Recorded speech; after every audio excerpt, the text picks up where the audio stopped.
Senhor, cá nos encontramos mais uma vez, reunidos, movidos pelo firme propósito de compreender os teus ensinamentos.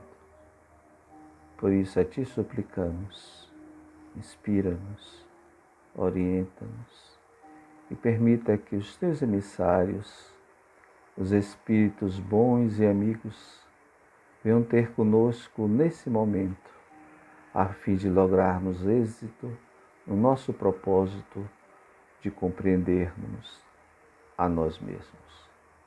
Ser conosco hoje e sempre, que assim seja. Bem, meus queridos amigos, meus queridos irmãos do Instituto Manuel Filomeno de Miranda, é uma alegria poder nos encontrar. Conta-nos uma história de que um príncipe resolveu investir sobre a área de um outro príncipe. E assim fazendo, ele terminou por ser preso porque perdeu essa batalha. E tendo sido preso, ele foi levado em seguida ao rei. O rei, ao saber da ousadia desse príncipe em invadir um outro principado, resolveu condená-lo à morte. Mas disse que teria uma alternativa para ele se livrar dessa sentença. Seria ele responder a uma questão. O príncipe então olhou, imaginou, disse: bom, já estou condenado à morte mesmo, o que de pior pode me acontecer? Resolveu então perguntar ao rei qual era a questão. E o rei lhe disse: o que mais deseja uma mulher? Ele indagou, pensou, ele disse: você não precisa me responder agora. Vou lhe dar 2 dias para me trazer essa resposta. Durante esse período você pode caminhar pelos cercados do meu reinado e assim que tiver essa resposta você me trará, no máximo em 2 dias. O príncipe então saiu de lá desse encontro com o rei e começou a caminhar pelo principado a fim de trazer para o rei a resposta para aquela questão inusitada. No primeiro momento, ele encontrou um joalheiro e, encontrando esse joalheiro, ele perguntou: mas o senhor pode me responder uma questão? Ele disse: não. O que mais deseja uma mulher? Ora, mas isso é muito fácil. Uma mulher deseja uma joia muito bonita, que ela possa mostrar principalmente para as amigas, uma joia de preferência cheia de brilhantes. Ele olhou aquela questão, saiu de lá, mas não se convenceu daquela resposta. Caminhou um pouco mais e em seguida encontrou com outra pessoa, um florista. E perguntou àquele florista: mas o que mais deseja uma mulher? Ele disse: olha, o que mais deseja uma mulher é um belo buquê de rosas.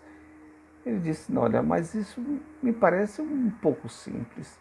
Saiu de lá e viu que aquelas respostas estavam pondo em risco a sua própria vida e ele deveria rebuscar um pouco mais. Caminhou então, foi até um lojista que vendia vários tecidos, roupas, e perguntou para ele: mas, por favor, amigo, eu preciso que o senhor me responda a uma questão. Ele disse: pois não, amigo, qual é a sua dúvida? O senhor sabe me dizer o que mais deseja uma mulher?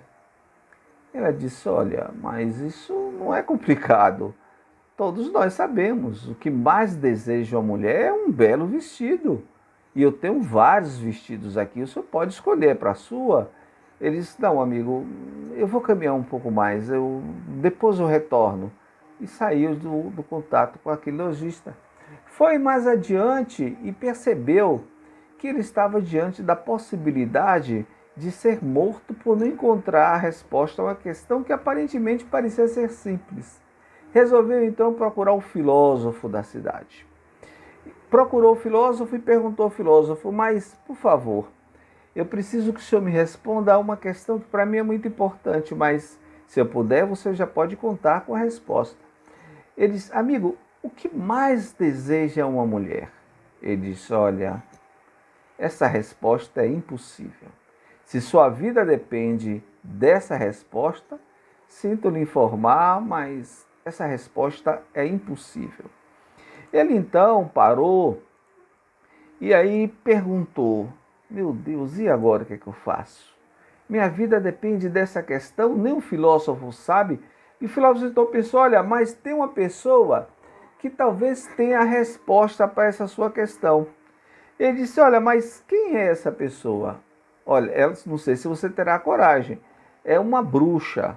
Ela mora nas cercanias desse principado.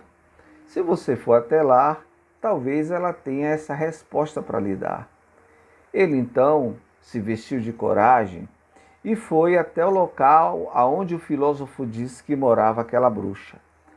Bateu na porta e em seguida a porta se abriu com aquele ranger típico de porta muito velha. De lá de dentro saiu uma mulher com um único dente na boca, um cabelo todo embaraçado, várias rugas, o nariz enorme, e perguntou, mas o que é que você deseja? Ele olhou para aquela mulher e disse, meu Deus, na mão dessa mulher que está a minha vida, e disse, eu quero lhe fazer uma questão. Ora, não tem problema, pode fazer a questão que você quiser e eu lhe responderei. Você pode me dizer o que mais deseja uma mulher? Ah, mas para essa questão eu tenho uma resposta. E qual é a resposta? Ele disse, olha, mas tem uma pequena condição. Qual é a condição para essa resposta? A condição é que você, tendo a resposta partindo de mim, aceite casar comigo. Ele parou, pensou, olhou para aquela bruxa, encarou bem ela e disse, olha, mas eu já estou morto mesmo, vá lá, vou encarar. Eu aceito. Se você me der a resposta, eu me casarei contigo. Ela então, olhando para ele, disse, olha, o que mais deseja uma mulher é ter soberania sobre a sua própria vida. Ele percebeu, parou, meu Deus, mas que questão profunda. Ok, eu vou até o rei e vou levar essa resposta. Ele então retornou ao rei, no fim do prazo que ele havia marcado, e o soberano perguntou para ele, mas e aí, o que mais deseja uma mulher? Ele disse, o que mais deseja uma mulher é ter soberania sobre sua própria vida. O rei olhou para ele, mas brilhante, como é que você descobriu? Tantas pessoas já perderam a vida por essa questão, mas como é que você descobriu? Ah, porque uma mulher me deu a resposta. E a única condição que eu tenho é de casar-me com ela. Mas não há problema, pode marcar o casamento. Será nesse fim de semana então. Ele então, ótimo. Quem é essa mulher? Ah, é a bruxa que mora na cercania. Mas você topou isso com ela? Topei. Sem problema. Então, esse final de semana, você casará com ela. A festa foi muito bonita. Muitas pessoas foram participar. Foi numa tarde maravilhosa de domingo e todos aproveitaram porque disseram que o casamento foi em Itapuã. E como é bom passar uma tarde em Itapuã, todos foram para o casamento daquele príncipe. A festa inclusive de casamento e a cerimônia aconteceu na igreja de Itapuã. Lá todos foram, a festa foi maravilhosa, a bruxa ficou encantada e feliz e saíram de lá, foram para a noite de núpcias. Quando eles entraram no hotel, no quarto que estava reservado para eles, a bruxa então entrou no quarto e ele ficou pensando, meu Deus, eu terei que encarar isso. Quando de repente sai do banheiro uma mulher de uma beleza estonteante, um cabelo liso, bonito, olhava para ele e ele disse, meu Deus, mas quem é essa mulher? Os dentes perfeitos, a pele perfeita. Ele olhou para ela, mas como é possível tanta beleza? Quem é você? Oh, como quem eu sou? Eu sou a bruxa. É que eu esqueci de lhe dizer. Durante um período, eu sou uma bruxa. No outro período, eu sou uma princesa. Então você vai escolher. Ou você deita-se com a bruxa e pela manhã você encontra com a princesa, ou deita-se com a princesa e ao despertar você verá uma bruxa. O que você prefere? Ele parou, pensou, disse: olha, eu faço o seguinte, você escolhe. Você define o que vai ser melhor para mim. O que você escolher para mim estará bom. Ela então deitou com ele como uma princesa.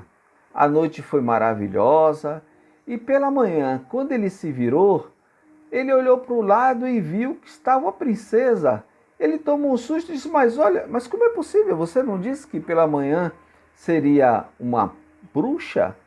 E ela disse: olha, mas tem um pequeno detalhe. Como você permitiu que eu escolhesse qual seria o meu destino, como você deu-me a soberania sobre a minha própria vida, eu resolvi que serei eternamente uma princesa. E isso foi o que aconteceu. Ela teve o respeito à sua própria soberania. E às vezes falta um pouco a cada um de nós, nesses momentos difíceis que passamos, encontrar e respeitar a nossa própria soberania. Vocês devem se recordar que muitas vezes, quando íamos para a escola, nós levávamos gilete para fazer o apontamento dos nossos lápis. Levávamos aquela lapiseira que às vezes ela quebrava e a gente aproveitava, porque muitas vezes a grana era curta, e pegava a própria gilete da lapiseira e com essa gilete da lapiseira nós fazíamos o apontamento do nosso lápis. E guardávamos ou essa gilete da lapiseira ou uma gilete que todos nós levávamos no caderno. Nós, na nossa geração, não víamos notícias de que um jovem tinha usado essa gilete para alguma outra utilidade que não fosse apontar o seu próprio lápis. Mas imaginemos hoje. Imaginemos hoje se um jovem leva uma gilete dentro do caderno. Imagina a utilidade que muitos deles farão dessa gilete. Por que então, com o passar do tempo, a gente vive, e os nossos filhos vivem, mesmo nas suas próprias escolas, um período tão conturbado, com tanta dificuldade de convivência, em que a violência é tão intensa a ponto de um simples equipamento que tinha uma utilidade didática ser utilizada para a prática da violência? O que acontece com a geração atual, que é muito mais rica de instrução que a nossa própria geração? Nós tínhamos uma dificuldade muito grande de acesso a informações. A gente, para ter acesso a um conteúdo muito intenso, tínhamos que ter uma grande biblioteca em casa, com um monte de volumes, e para isso era preciso um espaço muito grande. E nossas casas muitas vezes não comportavam a quantidade grande de livros e a gente precisava se deslocar até uma biblioteca para fazer os nossos estudos, para fazer as nossas pesquisas, e havia uma dificuldade muito intensa de acesso a informações. A geração atual tem um acesso fácil a um volume gigantesco de informações, mas, no entanto, tem se perdido com facilidade ao acesso de conteúdo de moral. Tem se perdido, portanto, nesse mundo de informações e, por não se encontrar perdido nesse mundo de informações, encontros sem referências morais. Porque nós paramos de ofertar aquilo que era mais importante, que são os valores que esses jovens muitas vezes encontram no seio da nossa própria família. E a nossa convivência em família, ela costuma ser hoje em dia tão limitada, tão pequena, que a gente perde a oportunidade de passar novos valores a esses jovens que são enriquecidos com muitas instruções, que são necessárias, que são importantes, mas que não está deixando muito espaço para os valores morais. E a gente, na perda desses valores, nós estamos construindo uma geração e construindo um mundo em que o que é mais importante é ter, porque o ser começou a se perder.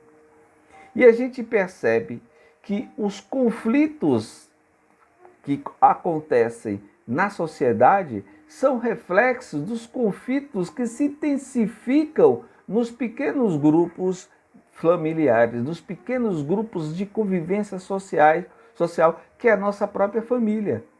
Quando você chama hoje um jovem para fazer contigo o evangelho, para compreender um pouco mais e acessar um pouco mais aos valores morais que a gente tem para passar para eles, a gente percebe que ele deixa um pouco de lado, mas não, o que é isso? Para que isso agora? Por que a gente tem que dar isso como um elemento tão importante? Ele vira um pouco o rosto de lado. Não, mas agora eu tenho que estudar. Não, mas agora eu tenho um compromisso com os amigos. Mas agora não dá.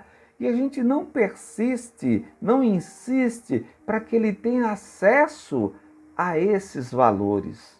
Aos valores que a gente aprendeu, aos valores que nós temos e não ofertamos a eles. Mas, no entanto, se ele acorda pela manhã preguiçoso, porque ficou no jogo até mais tarde, passou do horário, foi para uma festa qualquer, ficou online com os amigos e tem dificuldade de encontrar, mas a gente percebe que ele está perdendo o horário da aula, isso é inaceitável.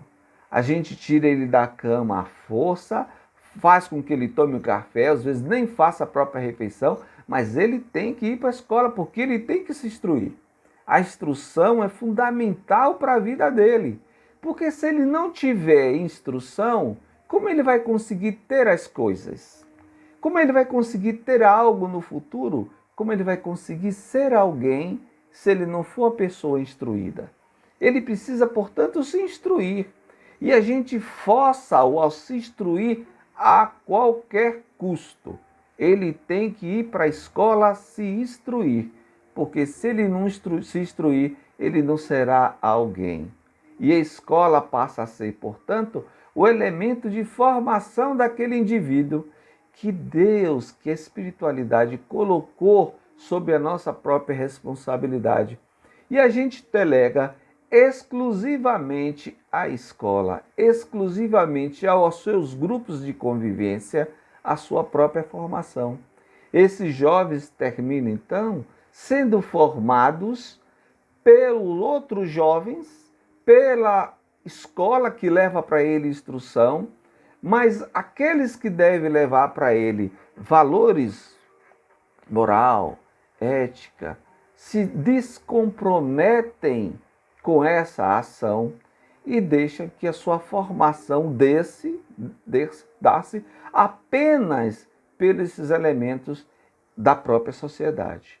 Não que essa formação não seja importante e é necessária, é indispensável, eu até diria, mas nós não podemos negligenciar a outra formação do próprio indivíduo, que é a formação dos valores.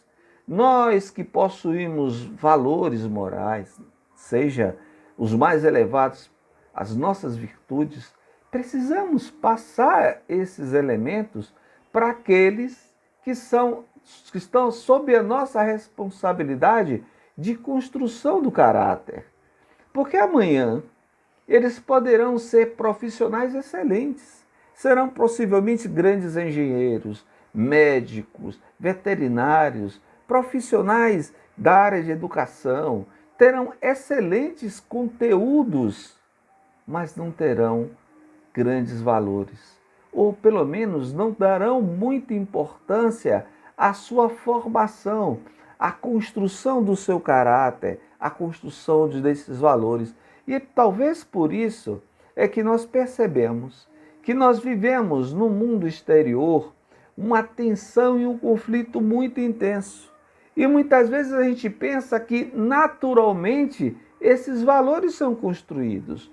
Muitas vezes a gente imagina que os nossos filhos, que a juventude, que nós mesmos, já somos possuidores desses valores e que não precisamos, portanto, que eles não sejam repetidos, que eles não sejam repassados, porque nós já possuímos esses valores. A retidão, isso já valores que nós já possuímos. A honestidade, já valores que possuímos. A gente imagina que os nossos filhos de fato são honestos, caminham, não são violentos, são pacíficos. A gente imagina que, como isso é um valor que nós já possuímos, nós imaginamos que nossos filhos também são naturalmente herdeiros desses valores. Há um mito muito interessante, que é o mito de Gizes, que nos foi trazido por Platão. Platão nos conta a história de um agricultor chamado Giges. E o Giges, que era um homem que vivia no campo, um dia se depara com uma grande fenda que aconteceu depois de um forte terremoto nas suas terras.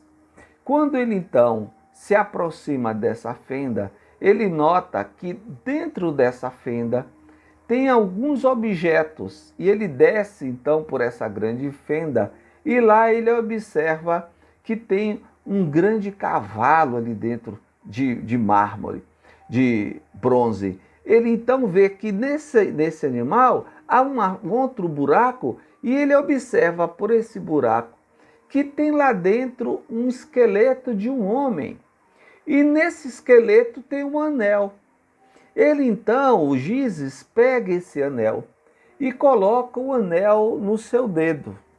Gizes então sai com esse anel e aí, mais tarde, se encontrando com outros agricultores, ele faz um movimento nesse anel e ao fazer um movimento nesse anel, ele nota que as pessoas conversam como se ele não estivesse no ambiente. E ele acha aquilo estranho no primeiro momento e ele retorna com o anel à posição antiga. Ao retornar com o anel à posição antiga, as pessoas então voltam a conversar com ele. E diz: olha, onde é que você estava? Você saiu daqui e não falou nada com a gente? E Gizes então percebe que ele ficou invisível ao mudar a posição daquele anel.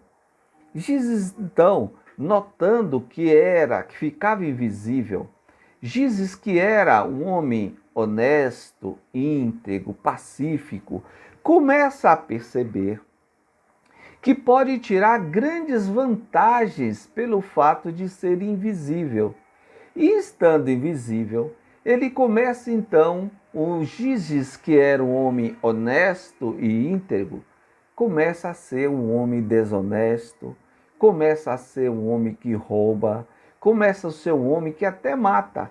E ele mata inclusive um rei, toma a sua esposa como mulher e toma conta daquele reino a partir disso. E as pessoas temiam o Gizes, porque ele é um homem que podia ficar invisível e fazer qualquer coisa. Platão então imagina, contando com essa história, se acontecesse o contrário. Se Gizes, usando daquele anel, ficasse invisível, mas do fato dele ficar invisível, ele não mudasse o seu caráter, continuasse o mesmo Gizes honesto, íntegro, pacífico, o que as pessoas diriam de Gizes?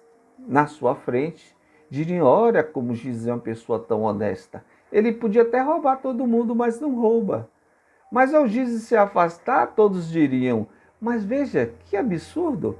Como é que a pessoa tem a oportunidade de ter acesso a um bem tão precioso como esse, que é o de ficar escondido na invisibilidade, de poder fazer o que quisesse e não faz, e não enriquece, e não pega nada, mas é um estúpido esse Gizes. A gente nota então, segundo a conclusão de Platão, de que as pessoas não têm amor à virtude, as pessoas não têm amor à justiça, elas caminham e agem de forma justa por medo da coerção. Ora, a partir disso, e seguindo esse princípio de Platão, muitos outros filósofos construindo os modelos de relação social que se baseavam não mais na virtude do indivíduo, não mais no sentimento de justiça, mas da necessidade de se construir uma relação de convivência possível entre homens que eram injustos.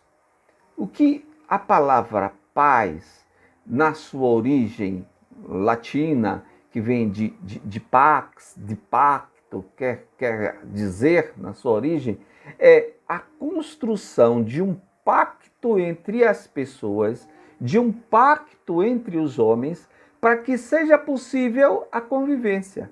Porque se não houver esse pacto, um pode roubar o outro. Então você firma um pacto de convivência, onde a partir daí você define que roubar é proibido, matar é proibido, você deve agir de determinada forma para que não ocorra sobre você alguma punibilidade e com isso você consiga limitar o nível de ação do indivíduo e o convívio social se torne possível.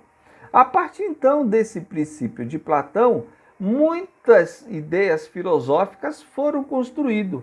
Dentre elas, o contrato social de Rousseau, a ideia do Thomas Hobbes, onde ele falava do grande Leviatã, onde ele construía a ideia da necessidade de um Estado policialesco, onde esse Estado ia dominar, dominar a relação dos indivíduos. Era necessário, portanto, um poder soberano, que a partir daí as pessoas, temendo esse poder soberano, temendo o que o soberano podia fazer, elas começavam a agir da maneira em que esse soberano determinasse, ou a partir do que diria Rousseau, desse contrato social estabelecido entre os membros. Porque se não houvesse esse contrato, cada um podia fazer o que fazia.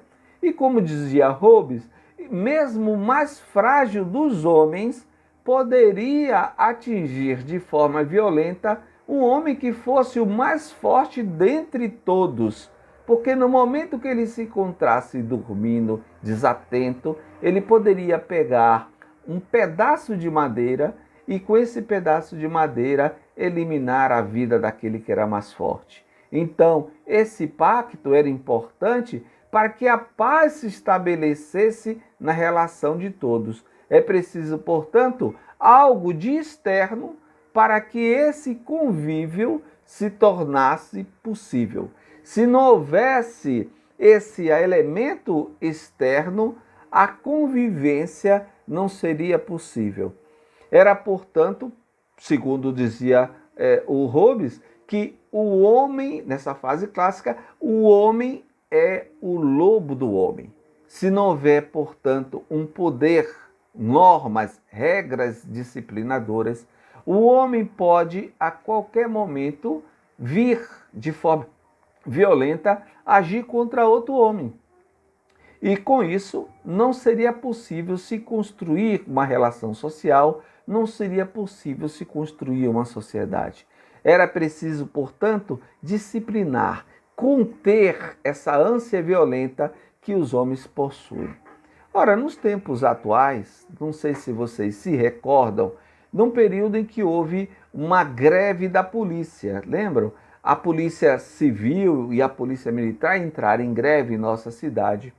E o que é interessante é que, durante essa greve, muitas pessoas ditas como honestas, como justas, você percebeu que muitas delas que jamais foram capazes de roubar, invadiram lojas, arrombaram lojas, furtaram outras pessoas, porque sabiam que não iam ser presas.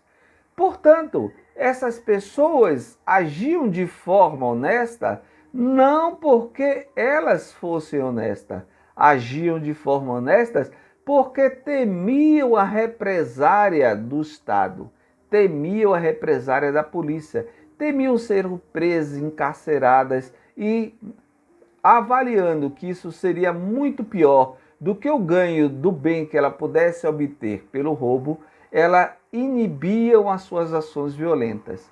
Outras que, medindo e não temendo esse poder do Estado, não temendo a possibilidade de ser preso, avaliam que vale mais a pena matar, roubar, assaltar, ser desonesto, porque o ganho parece ser muito maior, então agem de forma desonesta. Então, a honestidade na relação entre as pessoas não estaria vinculada ao sentimento interno do indivíduo. Estaria vinculado a esses elementos constritores externos. O indivíduo, portanto, dentro dessas concepções filosóficas, são elementos que são, na sua essência, violentos e, portanto, precisam ser dominados.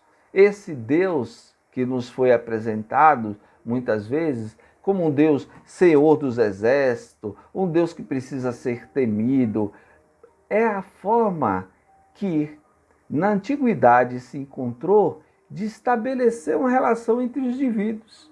Porque quando Moisés, por exemplo, nos apresenta esse Deus como um Deus que era vinculado com a força, com o castigo, é porque ele sabia que aqueles homens que eram homens extremamente violentos, agressivos, poderiam, a qualquer momento, desconstruir um novo modelo de sociedade que ele trazia para o povo judeu.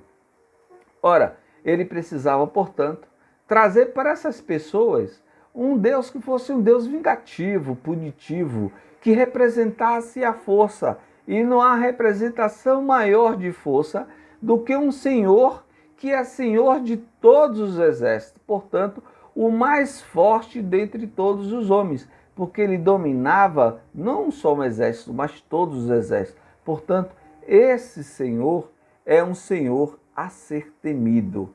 E esse foi um Senhor que Moisés nos apresentou e que começou a ser incutido entre todos nós. Quantos de nós não vivemos atualmente com a preocupação assim de que estresse, tensões roubem a nossa paz? E a gente percebe que essa paz externa, ela pode ser roubada a qualquer momento pela ação de qualquer indivíduo que, agindo e medindo e acreditando que ele pode ter um benefício maior, furtando, ele o fará. Agredindo, ele agredirá. Violentando, ele matará. Então, essa paz externa, ela em qualquer momento pode ser rompida. E com isso, a gente vive num momento de instabilidade emocional muito grande, porque ficamos inseguros nesse mundo que é construído a partir desses contratos sociais que são estabelecidos. Portanto, esses elementos externos, esse Senhor dos Exércitos, esse Deus Todo-Poderoso, as pessoas param, pensam e olham, mas o que é esse Deus? Esse Senhor dos Exércitos, de fato, onde ele fica? Que exército de fato é esse que eu não sei? Mas eu sei o que é um celular, eu sei o que é um tênis, eu sei o que é um carro, eu sei o que é dinheiro. Essas coisas são bens muito concretas, eu sei a utilidade que isso pode dar, eu sei a felicidade que isso pode me trazer. Portanto, se eu não consigo ter, eu posso obter de outra forma. E as pessoas ficam, a partir daí, mesmo sabendo que existem as leis, ainda numa sociedade convivendo de uma forma temerária. Então, a paz não consegue se estabelecer a partir desses elementos externos. Esses elementos externos não contribuíram para a construção desse sentimento de paz. A paz na sociedade, portanto, não se estabeleceu a partir da existência desses elementos externos. Ora, então, como é possível estabelecer a paz? Será que é possível, então, a gente encontrar alguma outra referência que a gente possa dizer, olha, eu agora estou num momento em que eu estou de fato vivendo a paz. Porque imaginem, preocupações, tensões, estresse, isso rouba a nossa paz. Mesmo que a gente esteja, por exemplo, em casa, mesmo que a gente perceba que não vamos ser assaltados, não seremos vítimas de roubo, mesmo que a gente saiba que conseguimos construir uma certa tranquilidade financeira, mas tem momentos que a gente não se sente em paz. Tem momentos que a gente vive instante de estresse tão intenso que a gente, olha, não estou ainda aqui em paz. Não estou em paz, não estou vivendo em paz. O que será que isso está levando a que eu esteja com esse sentimento, que é um sentimento de ausência de paz? Então, meus amigos, a gente percebe que a paz, ela não é construída apenas, não chega a nós apenas pelos regramentos externos. A paz, então, pode e deve ser construída a partir de outros elementos. E que elementos são esses? Que elementos são esses e que nos impede de que o medo, de que a ansiedade possa abale esse nosso sentimento de paz? Jesus nos disse uma coisa que é marcante como referência. Ele nos disse assim: deixo-vos a paz, a minha paz vos dou, mas não vou lá dou como dá o mundo. Ora, de que paz então Jesus se referia? Qual era a paz que ele nos deixava? Qual é essa paz de Jesus? Que paz é essa que ele trazia para todos nós? Que paz é essa que ele nos oferecia? É uma paz, portanto, que não é a ausência de tensão, a ausência de conflito. Porque muitas vezes ele nos disse: quem quiser seguir-me, ponha a sua cruz e acompanhe-me. Jesus, em momento nenhum, nos prometeu que viveríamos uma paz, um momento de tranquilidade, ou que alguns dos irmãos de outras religiões nos prometeram. Às vezes eu me lembro que muitas vezes em nossa casa a gente recebe algumas promessas de que viveremos no reino em que os animais, o leão viverá conosco, o tigre viverá conosco, a partir de que a gente aceite Jesus. Não é essa aceitação que o Cristo espera de nós e nem é esse mundo que ele espera que a gente venha construir. A paz que Jesus nos promete é uma paz diferente. É uma paz que não é construída a partir de pactos. Não é uma paz assim que a gente diz assim: olha, a partir desse momento eu vou me comportar de uma forma mais tranquila, porque senão eu não conseguirei ter tranquilidade de convivência. Mas eu não falo só de uma paz religiosa, porque mesmo no seio das religiões, a gente se recorda que há ainda a possibilidade de uma promessa da busca de um reino, esse reino que eles nos falam, esse reino que eles nos prometem, e que a gente imagina que esse reino virá e que esse reino será fácil a partir da negação dos equívocos que nós cometemos. Nós, como espíritas, fazemos sempre pontes de construção e de referência, muitas vezes da herança religiosas que muitos de nós tivemos. A gente faz algumas substituições. A gente imagina, portanto, que a paz, que o reino de paz, que o reino de tranquilidade seja algo, portanto, externo. O reino de paz, o local de paz, de tranquilidade, seria o nosso lar. Portanto, nós devemos agir de forma correta, porque agindo de forma correta, nós construiremos e conquistaremos bônus hora que nos garantirá acesso ao nosso lar. E achamos, portanto, que o céu passa a ser o nosso lar. E a gente deixa de cometer as coisas equivocadas, não porque a gente irá para o inferno, porque a gente deixou de acreditar na possibilidade da existência desse local chamado inferno. Mas como a gente precisa de um local externo para disciplinar um pouco mais essa relação, porque o externo fala para a gente mais alto, a gente substitui esse externo pelo umbral.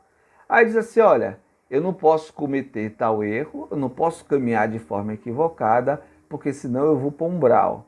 E aí, temendo esse umbral, que é, portanto, esse outro local, a gente caminha e age de forma a não cometer tal equívoco ou tal disciplina. É um passo importante? É. É um avanço? É. Como foi um avanço muito grande quando o homem saiu do politeísmo, quando o homem saiu da violência e da agressão gratuita para a crença na existência de um único Deus, na crença da existência da disciplina da relação, da crença de uma força externa que iria organizar e disciplinar essa relação. É uma construção importante? É, sem dúvida. Mas não é suficiente. Não é essa promessa que os Espíritos trazem para a gente. Olha, no Evangelho segundo o Espiritismo, eu queria ler para vocês o capítulo 5, que trata dos bem-aventurados aflitos. No item 4, que trata das causas atuais das aflições, os Espíritos nos dizem: as vicissitudes da vida são de duas espécies, ou, se quisermos, têm duas origens, bem diversas, que importa distinguir. Umas têm uma causa na vida presente, outras fora dessa vida. Portanto, a gente percebe que as dificuldades, a falta de paz, poderíamos dizer, as tensões que passamos, ela tem como origem ou a vida atual ou uma vida passada. E aí a gente costuma às vezes dizer que, ora, mas eu ajo assim de forma errada porque eu açoitei o Cristo na cruz. Eu joguei pedra lá em Cristo na cruz, eu vi ele passar e até uma cusparada também, então eu sou ainda errado por causa disso, é porque na outra vida eu matei muita gente, por isso que eu ainda sou muito errado. Mas aí, no mesmo capítulo do Evangelho, os Espíritos colocam para a gente: remontando da fonte dos males terrenos, reconheces que muitos são a consequência natural do caráter e da conduta daqueles que o sofrem. Portanto, não é um elemento só do passado, mas um elemento também da atualidade. E não é só o nosso passado equivocado que leva com que a gente ainda tenha uma relação pouco pacífica, que a gente ainda viva uma relação de estresse e tensão. São os valores que possuímos no próprio momento. Porque Deus é tão misericordioso que os equívocos que cometemos no passado, principalmente que cometemos há milênios, provavelmente já foram corrigidos no caminhar, na nossa história, em outras encarnações que tivemos. Nossos equívocos são mais intensificados pelas experiências da atualidade, pelos valores, pelo que fazemos hoje, muito mais do que fizemos no passado. Eu me recordo do que nos dizia Francisco de Assis. A gente lembra daquela música, né? Senhor, fazei de mim um instrumento da tua paz. Senhor, fazei de mim um instrumento da tua paz. Ora, como é que eu posso querer ser um instrumento da paz de Deus se eu não compreendo qual é essa paz de Deus? Quando Jesus nos diz paz contigo, de que paz Jesus se refere? Qual é a paz que ele quer nos dizer? É a paz só que vai disciplinar nessa nossa relação? Ou é essa paz interior? Porque Jesus olhava para nós e nos convidava a viver a paz. Mas viver a paz não é sinônimo de passividade. A paz de Jesus é uma paz ativa. A paz de Jesus é uma paz que nos convida constantemente à ação. A paz de Cristo, portanto, não é aquela paz de beatitude. Ah, eu estou na paz de Jesus, portanto estou na tranquilidade. Ah, eu hoje, se vejo alguém lá com dificuldade qualquer, eu vou orar por ele. Bom, é um passo importante a oração. Mas mais importante ainda é a ação. Eu devo orar para o meu irmão, mas também devo agir para a mudança da realidade daquele meu irmão. Porque quando eu assim o faço, começo a construir essa minha mudança interior. A paz que Jesus deseja para nós é um convite à construção desse homem melhor. O que ele quer então para nós é que nós possamos agir para que, a partir dessa ação, a gente possa, aos poucos, lapidando o nosso caráter, lapidando os nossos conceitos, fortalecendo os nossos valores e construindo em nós homens melhores. E em sendo homens melhores, estarmos em paz. Um dia, Frei Leão, encontrando com São Francisco, e ele estava capinando o jardim. Então ele pergunta para Paulo Francisco: Paizinho, se o senhor soubesse que o senhor vai morrer amanhã, o que é que o senhor faria da sua vida? O que é que o senhor faria nesse instante se soubesse que o senhor vai morrer amanhã? Ele disse: continuaria capinando o meu jardim. Esse é o homem que está em paz. É o homem que tem a consciência de que cumpriu com o seu dever de ser humano. É o homem que tem a consciência de que cumpriu com os desígnios de Deus. É o homem, portanto, que vive a paz de Deus. É o homem que pode dizer, como afirmava Paulo, já não sou mais eu quem vivo, é o Cristo que vive em mim. Então, quando Cristo começa a viver em nós, nós começamos a estar em paz. Isso não significa que não vamos ter momentos de tensão, de conflito, algo que o valha. Mas significa que, estando em paz, esses elementos externos não impactarão fortemente as nossas vidas, principalmente para nós, os espíritas, que cremos e temos a certeza da existência da reencarnação. Porque se somos reencarnacionistas, nós temos a certeza de que tudo o que acontece, de bom e de ruim, contribui para a construção desse novo homem que nós almejamos ser. Então, inspirando-nos em Jesus, nós percebemos que ele, na certeza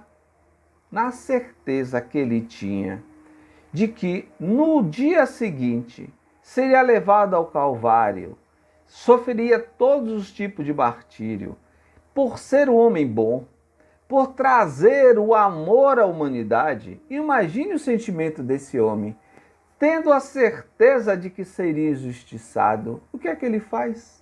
Reúne os seus apóstolos naquele momento e diz: deixe-vos a minha paz vos dou. Então ele promete esse sentimento de paz. Ele naquele momento não fica indisposto, ele naquele momento não fica insatisfeito, ele naquele momento não traz para aqueles seus discípulos Nenhuma palavra de raiva, nenhuma palavra que manifeste qualquer sentimento que possa se aproximar de rancor para com os homens que fariam todo o mal que fariam com ele. Ao contrário, ele compreendia que a natureza tão pequena ainda da humanidade naquele momento traria como consequência a violência contra ele.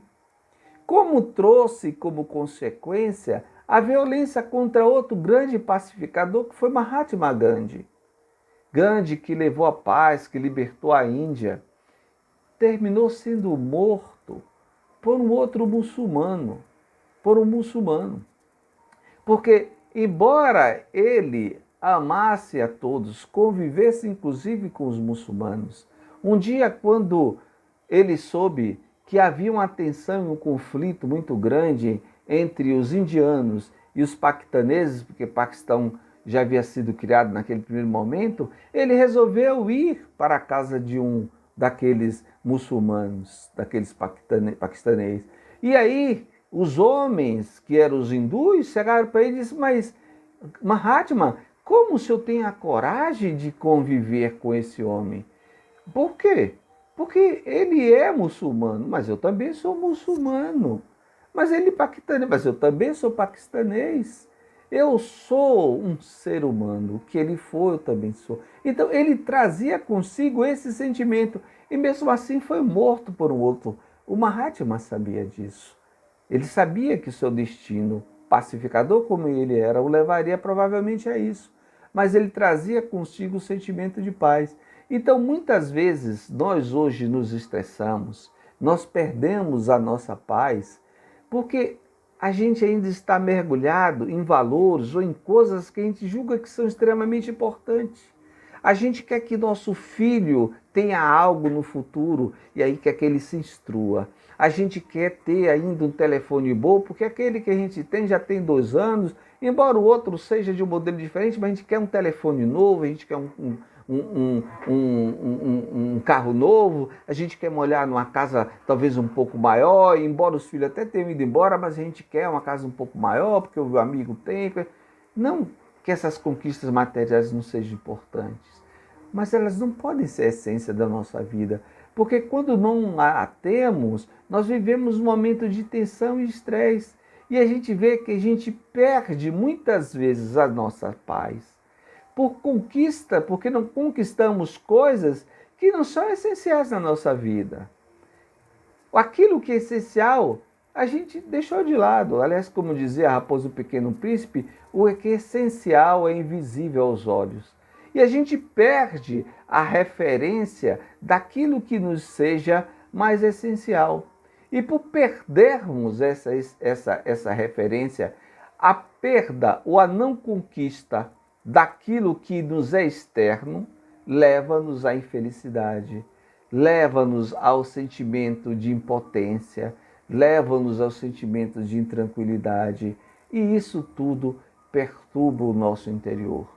E muitas vezes a gente perde a nossa paz pelo medo que a gente tem de perder alguma coisa, pelo medo que a gente tem de perder o nosso emprego, pelo medo que a gente tem de perder a nossa renda, pelo medo que a gente tem de que nos falte alimentos. Olhai os lírios do campo, como dizia Jesus, olhai os pássaros que não armazenam, mas mesmo assim o alimento não os falta. Se Deus é bom para os pássaros, por que Ele não fará conosco, com os homens?